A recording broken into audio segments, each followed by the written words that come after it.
James, thanks for joining us. It's been a few weeks since we've caught up with you. It's been a busy summer, I'm sure, for you both on and off the field. Just how's your summer been? Are you glad to be back at pre-season training? No, look, I'm delighted to be back. There's only so much running after kids and whatnot that you can do. So, no, delighted to be back. I'm really pleased that the condition the players come back in as well. We're at a stage now where you expect them to come back fit and they look after themselves over the holidays, but they've come back. They've been extremely professional throughout the summer and they're back in and working really well. But no, it's good to be back. You mentioned about the players coming back in good condition. We had a few players at the end of last season that were carrying knocks or out through injury. I'm guessing everybody's came back with a clean bill of health and able to hit the ground running.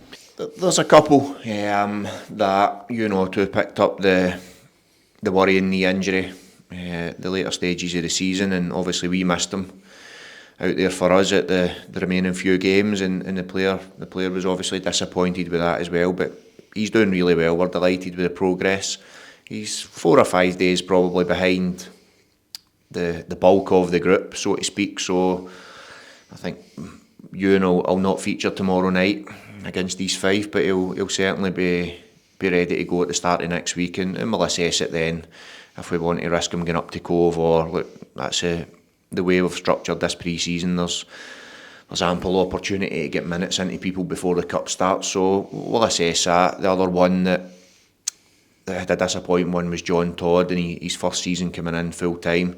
A player that's really impressed me with the 18s, with the reserves through his time, and he had an unfortunate leg break in the last under 18s game of the season. So, but he's now out the boot. He's working with the physio. So those two are on a different programme for the rest of the group. But no, we're really pleased with where everyone else is. And obviously there's players in there that you protect. There's niggles that come along, but so far it's been good, and no, everyone's looking good.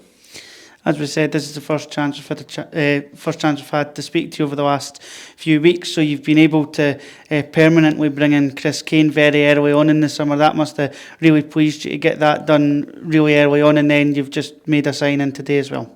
Yeah, with Chris, for the minute he walked in the door now, I think I've spoke on record about this before. You know how good a player he was. Like, we'd all seen him, we'd seen what he's done. I played against him, but I think it's when you get to work with a player, day in, day out, you see the real quality that they've got. And in terms of a professional, in terms of what he brings to the group as a striker, it was a no-brainer for us to go and try and get him. The worry was that the chance, had St Johnstone come down, or with Chris coming in and scoring the goals, did St Johnstone want to bring him back? We made the offer pretty quickly. Chris was encouraged by his time here. He wanted to come back and we could get the deal. So it was a really good start to add into the squad, and he'll be a good player for this football club for the next couple of years. And then obviously Kieran coming in today is a player we've known. Obviously that's a position we had to, regardless of how well we thought the squad or how healthy the squad is, losing a player of the calibre of Josh Edwards, it was important that we replaced him with the right type of player and the right profile for that role. I think I met Kieran here just after I come back from my holiday, so we're talking about 3 weeks ago. So that's been ongoing for that time. I've worked really hard to get that deal done, and we're delighted he joined the group. He trained with the group this morning. He's a good player, and again, when you look, and this will hopefully be the last time I need to go back to it, we've wished Josh all the best. He's on to the next part of his career, but we're never. It's hard to replace a player like Josh, but we're never looking to replace Josh, if that makes sense. Kieran's coming in with different qualities. Yeah, we'll work with him. He's a younger player, but the thing that really attracted us to him, other than the way he plays the game, is that he's went out and played first team football for the last couple of seasons. He's experienced a lot of football at different clubs, different environments, and coming out of Aberdeen now, he had the option to go down south to under 23 football, but he recognised himself that he has to play first team, and he's desperate to come in here. He's desperate to impress at this football club, and he's desperate to kick on. But no, I'm just delighted to get him in. He's a player that I really do like. You've mentioned about the strength of the squad, how you've got plenty depth there, especially with a lot of the youngsters coming through that done really well, full-time professionals last season, but you'll still be looking to add to the squad in certain areas as well. So it is strong, but there's still maybe other areas that you want to try and tweak and get better over the next few weeks as well. Yeah, I'll always say that there's always room to look and say, anytime you ask me that question, I'll say, look, I'll always keep looking, and we will. No, we know we're in discussions where we've identified different areas of the squad where we believe we're light, whether that be in terms of numbers, experience, whatever it is in that role. So look, last season, in my opinion, was a bit of a freak with injuries, but we also need to be prepared as a group, knowing that can happen. So no, we're working. The young ones have got another year under their belt. We'll continue to work with them and continue to push them. And we're starting to see them really handle training. Andrew Todd, Taylor Sutherland in particular handle training every day now really well. The chance or the objective for them is to push on, and every time they're on the pitch, go and press, every time they're on the training ground with the first team is go and be the best player on the pitch, and those two are trying to do that.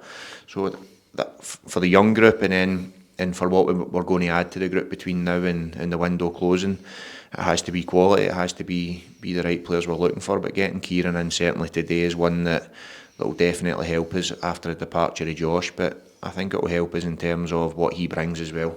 He's a different player, so no, it's good at the minute. We're looking good ahead of getting into the first game tomorrow, and we'll continue to work with them. Ahead of the first game tomorrow, the fixtures were released for the league season, and that always gets fans, if not the coaches and the manager and the players, excited for the start of the campaign. And it just shows you how intriguing a league the Championship is going to be next season. You look through all the fixtures and every single one of them, you can never predict what this league's going to throw up at you. Yeah, look, that's the Championship, and we've seen it over the last couple of years, or every year really, what this league can be like. It's an exciting day. You get the fixtures through. You're planning what do you think will be the Friday night game. You're marking all the birthdays off and what days you can ruin if you lose a game. So no, look, I heard the players this morning talking about it. They're looking at them, but there's a lot of work to be done before we travel to Livingston on the 3rd of August, if that's the date. Is that right? Yeah. Before we travel there that day. So no, we've got friendlies to manoeuvre through, get the players up to match fitness, like I spoke, Otto back in, get him topped up, and then obviously we've got the League Cup to manoeuvre through as well. So no, it's an exciting day, but it's a while away yet, and we'll just continue with what's right in front of us, and that's tomorrow's friendly. So touching on tomorrow's friendly against East Fife, how could the fans expect the squad to look going into the match? I guess it's all just about minutes on the pitch. Yeah, well, I think we can expect them to look tired. They've worked really hard all week, and they'll get into the game that way. Of course, we're no naive. We're protecting them. They're getting in. We'll go to 11s, unless obviously injuries happen and they don't get 45 minutes each. But that's the plan. The plan tomorrow is to get them through the game, top their minutes up, and then move on to Saturday, Sunday with Cove again. It's a quick turnaround. So no, that's the aim of tomorrow night's game. It'll be the same for East Fife. I believe it's their first game as well, so they'll be doing the same. And these games are vital. Not so much result or performance, but just exposing the players to being back on the pitch to the things that they've not done for 6 or 7 weeks. We can go through it all in training, but it's really helpful that you get good friendlies and you use them wisely. Nearly 2,000 season tickets sold, so the fans continue to back yourself and the team as the summer goes on, and you'll just be hoping to see those numbers rise even more ahead of the first league game of the season. Yeah, look, again, I'm not surprised that the numbers will rise, will continue. I think what the club's done over the summer with the fan zone, the open day, it's been great. The numbers that I've heard that showed up to the Euro games, and then the numbers that came to the open day. But that's what we can do here. That's what, if we get it right on the pitch, and by that I mean just working hard, getting them to believe in us, then they'll come back and support us. And I've no doubt by the time Falkirk come here in the second league game of the season, there'll be a lot more season tickets sold. There'll be a lot more just walking up to the gate, and of course Falkirk will bring a great travelling support that day as well. But look, that's all miles away from where we're at now. We just need to concentrate on getting the players fit, and obviously the signings coming in, like Kieran, Chris Kane, we're in a good place at the minute, but we just need to continue with the work.